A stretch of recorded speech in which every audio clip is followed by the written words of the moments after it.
What if I told you the Nigerian government just gave itself the power to seize your assets without a court order? This is Kenya News Update today. Coming up, you'll discover how new tax laws taking effect January 1 could change everything for businesses and citizens in Africa's largest economy, and why lawmakers are screaming foul. Meet President Bola Tinubu. He took office in 2023 and immediately made waves by removing fuel subsidies and devaluing the naira twice. Now he's pushing ahead with a massive tax overhaul he calls a once-in-a-generation opportunity. But here's the twist. Opposition lawmakers claim the signed laws contain dangerous provisions they never approved. For 9 months, this legislation has been debated. On Tuesday, Tinubu made his move. He announced enforcement begins January 1, rejecting all calls for delay. He said there was no basis for postponement and urged everyone to support the reforms. But here's what nobody's talking about: the alleged discrepancies. The final text, according to critics, gives tax authorities terrifying new powers. We're talking about the ability to seize assets without court approval. We're talking about requiring upfront payments before a dispute is even heard. These measures, lawmakers argue, were never passed by the National Assembly and could be unconstitutional.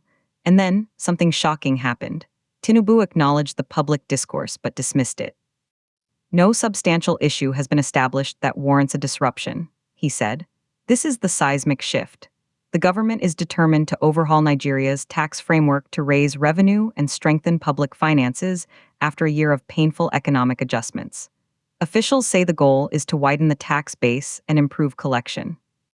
But analysts warn this controversy risks undermining confidence at the worst possible time, just as Nigeria seeks to attract investment and stabilize its shaky economy.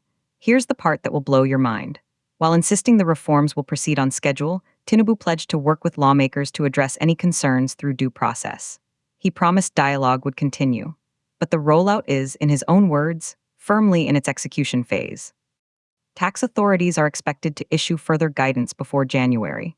So, what does this mean for you? If you're a business owner in Nigeria, your financial landscape is about to change dramatically on New Year's Day.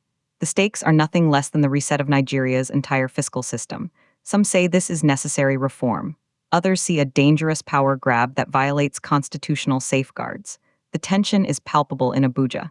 The signed legislation sits ready. The clock ticks toward January 1. But if these powers were never approved by lawmakers, what does that say about the rule of law?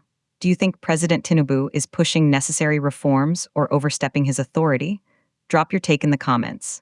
Subscribe to Kenya News Update today for more breaking news from across Africa.